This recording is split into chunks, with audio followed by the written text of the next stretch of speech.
After having taken charge as Commissioner of Police, Hyderabad City, I have come here today to make a surprise visit of the most important police station of the city, called Panjagutta.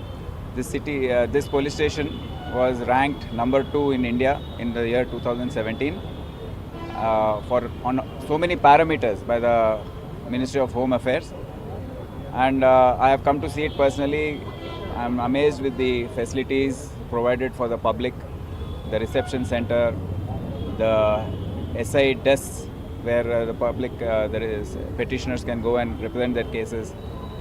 The various other new facilities which have been provided, like the library, the lunch rooms, the toilets, restrooms, and the file work which has been done. It is very systematic. All the files have been kept very neatly. A gym is present. Solar power is also being used. So it is innovative policing in every way, and we thank the state government for giving all the resources necessary.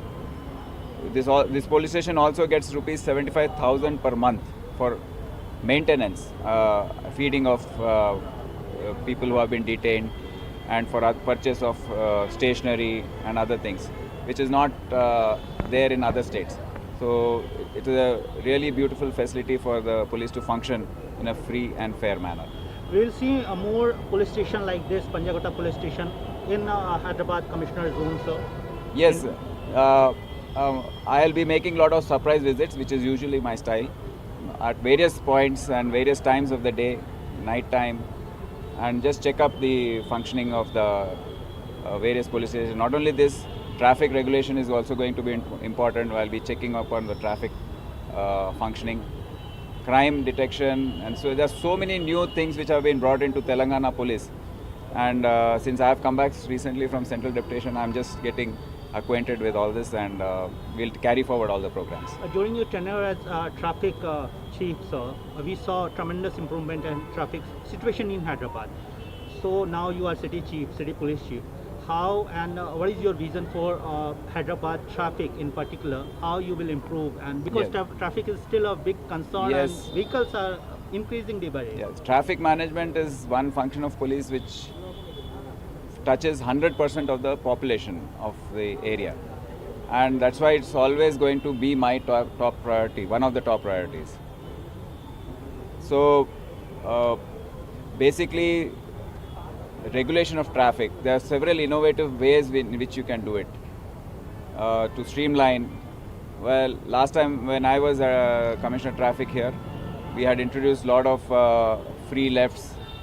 Then we had closed down a lot of medians, gaps in medians, so that traffic flow is more smooth without any breaks. Accidents were reduced due to that. Then reversible lanes, wherever heavy traffic is there on one side, we open extra lane. Then on the reverse side, again in the evening, we close it.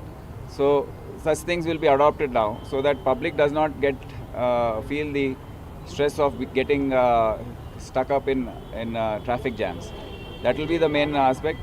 And to be on the roads with them, senior officers have to be with them, with the men, the constables, the home guards. Only then they'll get the courage to function in this adverse conditions. Many metros, they have lane driving. In Hyderabad, we don't see lane driving. It is. I have examined this in the past too, whether it's possible, but because of the lack of uniform width of roads in Hyderabad, it is not possible. It's not a practical solution in Hyderabad city, because suddenly once you will have 4 lanes, then the same road will become 2 lanes ahead. So it is not practically feasible in old cities, like ancient cities like Hyderabad, which have a lot of historical background. New cities can be planned like that, but for lane driving, where you have a uniform width of roads throughout. But here it is a little difficult and not practical.